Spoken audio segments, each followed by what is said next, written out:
Hello, everybody. It is Tuesday, May 19th. I am Mike Bohn, and this is another edition of the MMA Junkie Q&A, joined by an extremely special guest this week, Mr. Carlos Correa, former MLB number one pick, Rookie of the Year, World Series champion. Did I miss anything there, Carlos?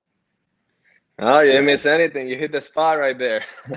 My man, perfect. Well, appreciate you joining me today, bro. I know you're a massive MMA fan, obviously, in addition to being a MLB player. I just want to know off the top, as we wait for some questions to roll in, you guys know how this works. Just drop anything in the chat there, and we'll try to get to it. Anything MMA news related or the like. But Carlos, wanted to ask you off the top. Obviously, a huge fan. When did your MMA fandom really start?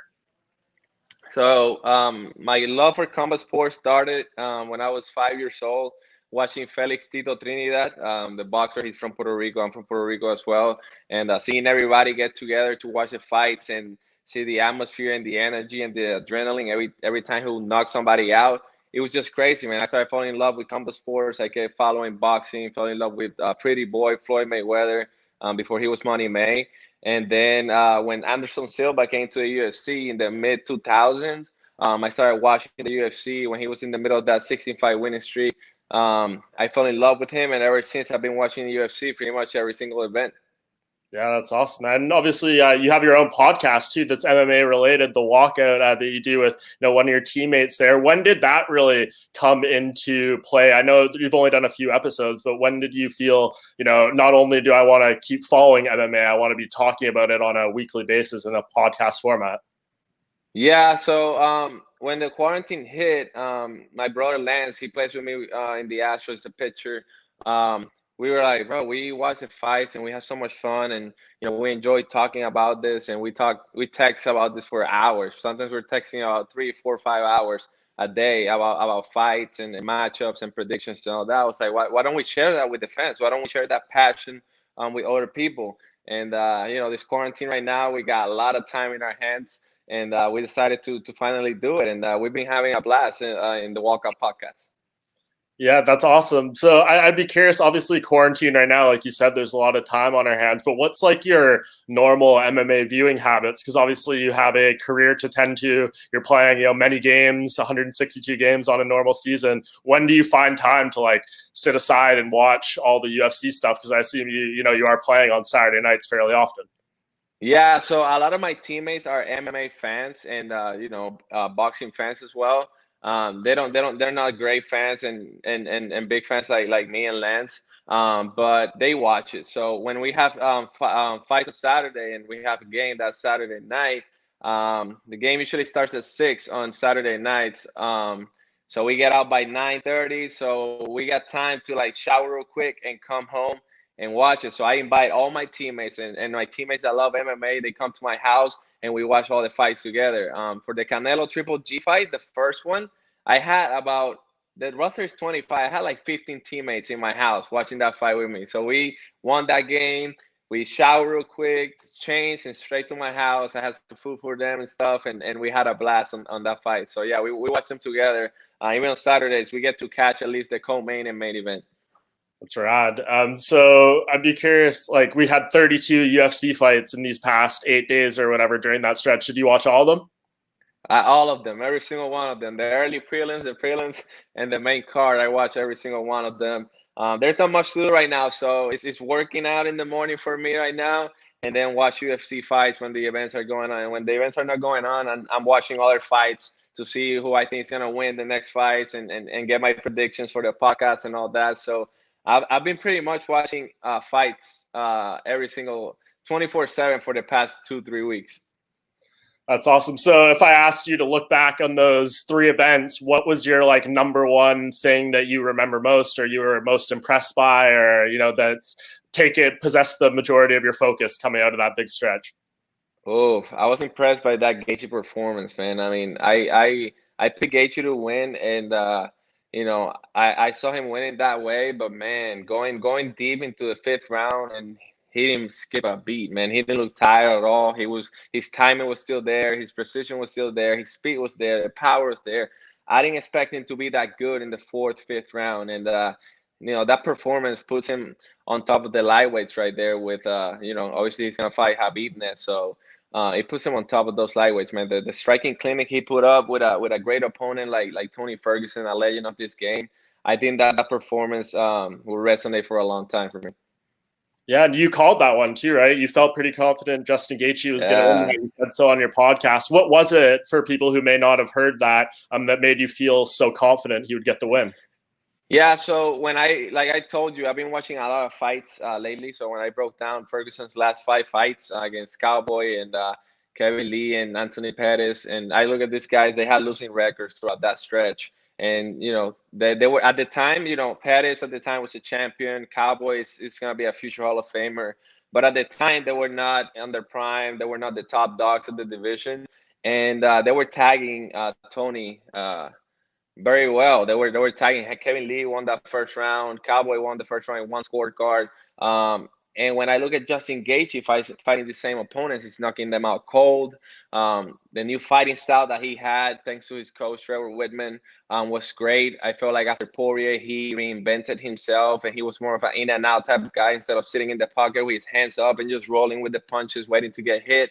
And I just thought that when Ferguson faced that type of level of competition, the tables would switch, and he will be the one getting hurt, and that's what happened. But I didn't see it going that long and for that much punishment.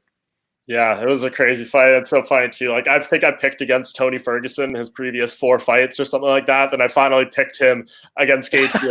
That's why he loses, right? That's kind of the way it goes in this game. Pretty funny, but that night too, right before, we obviously saw Henry Cejudo defend his title against Dominic Cruz and then up and retire afterwards. And I think that leads us well into a first question here from Dennis Kelly.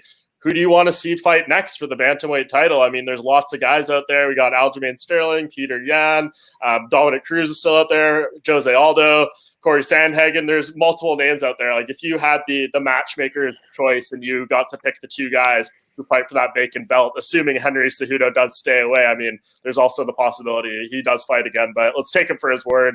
Who's your Bantamweight title fight? Well, first of all, I don't want to see Henry Cejudo retire. I think he's on his prime right now. He looks so good. But my fight right now will be Peter Yan versus Aljamain Sterling. I know Moraes ranked number 1. He had that title shot against Cejudo, and he looked good in the first round, but then ended up losing by TKO. But I think Aljamain Sterling and Peter Yan should be a fun fight to watch. They're both having really good fights lately, and Peter Yan looks impressive, man. I mean, he looks powerful, so that'll be a fun fight to watch for sure. Yeah, and what do you think about this idea of Henry Cejudo's to do like a Grand Prix? I know Uriah Faber got asked about it, and he was like, Henry Cejudo has no power. But Bantamweight, to me, man, is like one of the deepest divisions. It's amazing the talent level you have there. I think it'd be pretty sweet if they did like an 8-man tournament or something. I know that's not really UFC's style, but with a vacant belt, all those contenders, this seems like something you could put together that would make like a fun storyline for the next 8 months to a year. Oh, for me as a diehard fan, the more fights, the better, brother. Yeah. The more fights, the better for me. But I think that'll be great. That'll be great. Something different, something where obviously the fighter's gonna have to stay in prime shape and fight more often. But it will be great to see. Also, when TJ Dillashaw comes back early next year, that division is gonna be even more stacked. I mean, this guy's gonna come back and he's gonna try to climb back on top and fight for the title soon. So. When he gets back, the division's going to be even a lot better. Yeah, man, that'll be a lot of fun. And I guess that takes us into another question here, somewhat relevant since we're playing matchmaker a little bit, from Jonathan Giroux. What 3 fights do you want UFC to make most in 2020? If you kind of had the matchmaker's book, what are the 3 fights that if you could pick off the top of your head, any division, any matchmaking, what are they? I got to go with Khabib Conor 2. I want to see that fight again. Everybody wants to see that fight again. I hear John Jones and Ngannou, man, but I would like to see Ngannou maybe compete for the title first at heavyweight, and you got a bad man on Stipe and Cormier up there. But if he gets that win and he's a heavyweight champion, and then joins the lightweight champion, that would be a champ versus champ type of fight. So it will be so much more interesting. So I think looking forward to next year, that should be a great fight also. I gotta pick one more. All right, let's go with the welterweights, man. I gotta see Kamaru Usman versus Jorge Masvidal. I mean, Masvidal has been on a tear lately. Kamaru Usman for me is one of the baddest men out there on the planet, man. And that'll be a fun fight to watch for sure, to see if Masvidal can stay off the mat. Yeah, that was actually one that was on the tip of my tongue there too. I really want to see those guys, and Jones and Ngannou. We can get into that a little bit in a sec, but since we are picking a Conor McGregor fight, I do want to see a rematch with Conor, but not the Habib one. I want to see Conor run it back with Dustin Poirier. I just think rankings wise, just the lay of the land in the lightweight division, that one I think makes tons of sense. Yeah, absolutely. I like that fight because Poirier is a better fighter now than when he was when he fought Conor. They both are better, obviously. But Poirier was on a tear. He beat Justin Gaethje, he beat Eddie Alvarez, he beat Max Holloway. I mean, he was on a tear, and then he ended up losing to Habib, obviously, which Habib's just a different animal. But that fight will be fun, man, because they're gonna stand and trade. It's gonna be a kickboxing type of fight. And the tougher guy is gonna end up winning that fight. So I like that fight too, man. I like that fight. That's a good call. Yeah, I mean, Connor's, it's going to be interesting to see what happens with him. Of course, he always has the options, but I wouldn't rule out, him fighting Gaethje next, especially, I don't know how much you've kept up with this news with Habib and what's going on with his father right now. It seems like a pretty dire situation. He came out yesterday and had a statement basically saying, over 20 of his close relatives have either been sick or passed away due to COVID-related issues, which is just, absolutely heartbreaking situation. So I would not blame Habib if, when we come out on the other side of this, he needs to take some time and then maybe, they go to a Gaethje and Conor fight. It would suck to kind of have to go to it under those circumstances, but that's a great fight if we do end up getting it. If I'm Justin Gaethje, man, I'm fighting Conor first. And the reason I do that, I know he wants to be champion, undisputed champion, but I think he has a better chance of beating Conor than beating Habib. And if he fights Conor first and he beats Conor, then he gets Habib after, and that's 2 money fights. If he goes for Habib first and he loses to Habib, then Conor gets Habib and he doesn't get Conor. So that means only 1 money fight. So if I'm Gaethje, I go for 2 money fights and try to beat Conor, and then go for the championship against Habib and get that paycheck. Even it's gonna be a lot better, a lot bigger. Yeah, that's a tough one. I've thought about that too, like the order. But also, if you look at it on the other side too, if he was to fight Habib and beat Habib first, having Conor challenge him for the UFC title would be absolutely enormous as well. So I mean, either way, you think he can beat Habib? Man, it's a really tough fight. I think watching the Ferguson fight and some of his previous fights, I think he's equipped to do it, but we just don't know. I mean, Justin Gaethje has 7 UFC fights, and this man hasn't even attempted a single takedown yet. It's absolutely ridiculous. So I don't know. Like on paper, he's got the wrestling to give Habib maybe some trouble, but we just haven't seen it in practice against this level of fighter. So I really don't know. He seems to have a good chance as anyone. Yeah, he's definitely got the tools, but the thing with having the background wrestling, in wrestling you don't throw punches, you don't throw kicks, you don't throw none of that. It's just straight up wrestling. I feel when Gaethje has only thrown 2 head kicks in his UFC career, and they were against Ferguson when he was already confident and he was having a lot of fun. That Trevor Whitman had to tell him, "Hey, you need to focus. Last time you lost your focus, you got KO'd twice. So get your focus back." I think Khabib's going to recognize that every time he's going to go for a kick, it's going to be to the legs. I think he's going to catch those leg kicks and trip him. And once he's on the mat, those are waters that I think he can swim on. Because, a background of wrestling, it's not the same as a lifetime of grappling as Khabib has had. 2-time Sambo world champion. He's got black belt in judo, jiu-jitsu. And he's been in grappling tournaments around the globe. You know what I mean? So I feel like Gaethje is gonna be a shark in the middle of the jungle once the fight hits the mat. You know what I mean? And the lion is Khabib in the jungle, so that's gonna be tough. Yeah, that's a great way to put it. I'm just so interested in that fight. Hopefully everything smooths over with Habib and we can actually get that, on that September timeline that they were thinking. But as we look at some upcoming fights, a question here from Joseph Boza talking about the next UFC pay-per-view that's supposed to happen June 6th. As of right now, 1 title fight, Amanda Nunez versus Felicia Spencer. And he asked, would UFC 250 be successful if that ends up being the main event? UFC is in a tricky spot right now. You kind of look at all their champions, a lot of people tied up, and just who would be available to fight basically 3 weeks from now, which is kind of crazy how soon. Amanda Nunez and Felicia were obviously supposed to fight May 9th originally. Amanda wasn't ready. They pushed it back. I mean, it's a good fight. Amanda Nunez, obviously, in many people's minds, the greatest female fighter ever. But is this a matchup that, you know, you're under normal circumstances having the boys over to watch? Yeah, no, that's not the matchup that I would call a main event. If it was Amanda versus Cyborg 2, maybe it would be a great main event right there.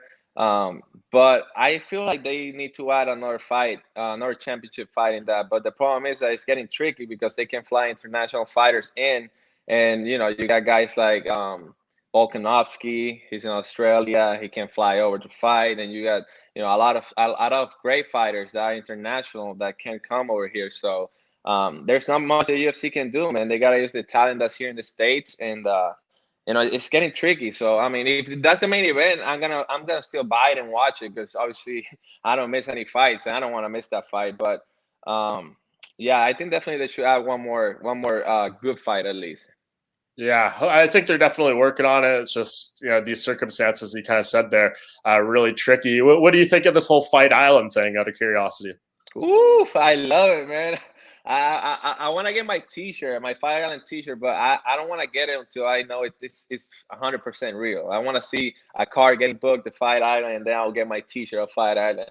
But if it happens, man, and the UFC is able to put a great event there and a great pay-per-view, man, that's gonna be a hit. I mean, I'm dying to see how that's gonna play out. Dana said that the octagon is gonna be in the by the beach or something like that. I mean, that's gonna be something different, man. And I love different, so I can't wait for that. Yeah, it'd be super interesting. I mean, I don't know. They're keeping it so close to the vest. You talk to anyone in this industry, no one really knows exactly the details of this, where it's going to be, when we might actually get it. So I'm curious to see if it actually comes to life. But I want to switch gears a little bit. This may be more of a fun question, but maybe you could give some insight. Another one from Jonathan Giroux. If one MLB player was able to cross over into the UFC, who would it be? Oh, it would be me. I would love to cross over to the UFC. I grew up boxing and I loved it, but then I realized I'm like, hell, in baseball you don't get hit as much. So in boxing I'm gonna have to be getting constantly hit in the face and in the stomach and the ribs and that hurts. So I stuck to baseball and it worked out well for me. So but definitely I would love to try it, man. I mean, getting KO, I would love to know what that feels like in the octagon. You know what I mean? But also getting a KO. Yeah, I mean, because it's hard to speak about it and talk about the adjustments the fighters need to make when you're on the sidelines, but when you're actually in there, feeling the power from your opponent, and it's tough to make adjustments. So it will be a different perspective if you're able to get in that octagon. Interesting. What weight would you fight at? I can make 205. I weigh around 215 to 20. I can make 205 easily. Yeah, so John Jones will kick my ass. Another question Jonathan Giroux asked there. I mean, what would be the most exciting matchup of MLB players? So if you're picking yourself, who's the other player you're dragging over from the league to get in there with? Oh my gosh, I don't want to talk about that, man. Who I drag up, man? Um, I don't know. Whoever. I don't care. I'll take him to the mat and submit him. Whoever wants to step up, right? Whoever's got the Yeah. Whoever wants to sign the contract. My man. And I guess I'll ask, since we're talking about, your baseball and stuff like that, George, as George's George asked, Carlos, any love for Houston's Derek Lewis? What do you think of the Black Beast? Oh, I love the Black Beast. He's the funniest guy in MMA, man. He works out here in the gym close to the one I go to, and I've been wanting to go and check him out, but I haven't had the time. But I love watching him fight, man. He's so funny. I always remember the time that he got hit in the body. He got hit with a leg kick or something like that, and he faked like he was hurt. And when his opponent came running across the octagon, he threw an overhand right. I was dying on that fight. I've never seen that before. I think he's super funny. He's fun to watch. Yeah, of course. And I actually said for my post-fight matchmaker piece with Alistair Overeem coming out of that fight against Walt Harris on Saturday, I think Alistair Overeem versus Derek Lewis is the next fight to make at heavyweight. I think that would be a ton of fun. That'll be perfect. That'll be perfect. I think I said that we recorded an episode 2 days ago, and I think I said the same thing you just said. Overeem versus the Black Beast will be a great fight, and the Black Beast is like five right now in the rankings, right? Overeem was like 8, so that'll be a great matchup. Yeah, for sure. What did you think of that fight? I mean, obviously, super emotional night for Walt Harris and everything he had to go through. All those promos were just heart wrenching. Trying to go from like watching a fight and getting your energy up to have to like watch those promos. It was kind of messing with my emotions all night. But man, like, so close to the finish in that first round. Like another referee might have stopped that. Maybe on another night, Overeem goes out there. Like we've seen him, kind of falter in those moments in the past. What did you just think of that main event we had on Saturday? It was a crazy, like you said, very emotional event. When they put the little clip of him talking and breaking down, man, it just broke my heart. And it was hard to watch. It's really hard to watch. But when the fight started, I put my money on Harris, man. I put my bet on Harris to win that fight by knockout in the second round. And when I heard, I think it was Paul Felder, he said that he's been working out with Curtis Blades on his wrestling, on his grappling and stuff, and I said, oh, that can be a problem. I didn't know that. So if you're working with Curtis Blades, your grappling is gonna get a lot better because he's one of the best grapplers and wrestlers out there in the heavyweight division. And the fight started, man, and he had it one punch away. He decided to go for the kick when he fell, and then Overeem just took over, and that's when Overeem exploited the grappling holes that Harris had. So when once the fight hit the mat, it was game over for Harris, man. And it was so close, man. I'm glad the referee gave Overeem the chance to come back because that shows a lot of people that those early stoppages, like you can still wait a little longer before you stop a fight early when you see a guy hurt. They can always come back. These guys are the best athletes in the world. And if somebody can come back from a knockdown, it's them. So I like the fact that he gave him a chance to get back on the fight. So I thought it was great. It was a great win for Overeem, overcoming that adversity and getting that W. That was huge. Yeah, and I mean, we saw a wide range of judges or of referee, stoppages throughout that week, going from Dominic Cruz, which was too early, to what happened with Anthony Smith and Glover Teixeira, to this one. We kind of got to experience the entire, range of that in high-level fights too. But you just kind of wish you got some more consistency. I imagine Dominic Cruz is sitting there on Wednesday and Saturday night, just absolutely furious that he didn't get one of those other two refs, Jason Herzog or Dan Mergliotta. Yeah, you got Herzog and Mergliotta, man, and they really gave those guys a chance to come back. Obviously, the Anthony Smith fight went a little bit too far, but I don't blame the referee. The referee is trying to be neutral and give you a chance to come back. But your corner is the one that's always been there for you, the one that knows you the most. So I feel like the corner should have thrown that towel in the third, fourth round already when he was getting beat up. He's telling them that his teeth are falling off and all that. Man, it was hard to watch. And then the Overeem fight, I thought that was great that he let him, he gave him a chance. But then you look at the Dominic Cruz fight, and it was an early stoppage. I agree on that, especially because there were like 5 seconds left in the round. But if there was 2 minutes left in the round, it could have been stopped 2 seconds later because he was getting punished. That knee caught him very well. Then he landed the right flush, and then he was hitting him with like 11 uncontested shots. And at some point he started covering his face like he was done. And then when the referee came in, that's when he tried to get up. So it was almost like bad timing. But I think that he could have let him go for those 5 seconds, and we should have gotten another round. But at the end of the day, I think Henry Cejudo was dominating that fight, so the outcome would have not been different. For sure. I think Henry was looking spectacular in that fight. So I think maybe Dominic was saved just a little more damage. And we got a few minutes left.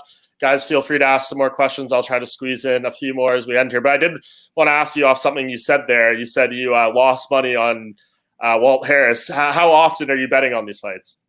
I bet pretty much every fight. I bet on Ige to win that fight. That was great that the judges gave it to him. I bet on Gaethje. I bet on Pettis. Yeah, I bet pretty much every fight. I try to pick underdogs that I think they're gonna win because obviously that's how you make more money. But yeah, I that's the only sport I bet on because I guess I know it the most out of all the other sports besides baseball, and I enjoy it. I enjoy doing it, and I feel like watching the fights is a lot more fun when you put some money there because like the anxiety of and that stress of to know if the fighter's gonna win or not. That's what makes it more fun for me. So yeah, only on MMA though. Okay, yeah, and I always bet $1 on a fight with a friend or something. It just makes it much more compelling. But I assume maybe your bets are a little more sizable than those maybe $1 bets I'm doing. But we'll see. And a couple last things. You still hear me, Carlos? I know you almost disconnected there for a second. You good? Can you hear me? Yeah. Yeah. Okay. Perfect. Somebody call me. I don't know. Yeah, sorry. Right, well, we'll get you out here in a couple more minutes. I do want to go to a question from Jason Rounds that says, Carlos, which MMA fighters, not just active but all time, do you have as your starting 9 on the diamond? Ooh, all time MMA fighters. Number 9, no particular order. I'll have John Jones in there. I'll have Habib in there. I'll have Iceman Chuck Liddell in there.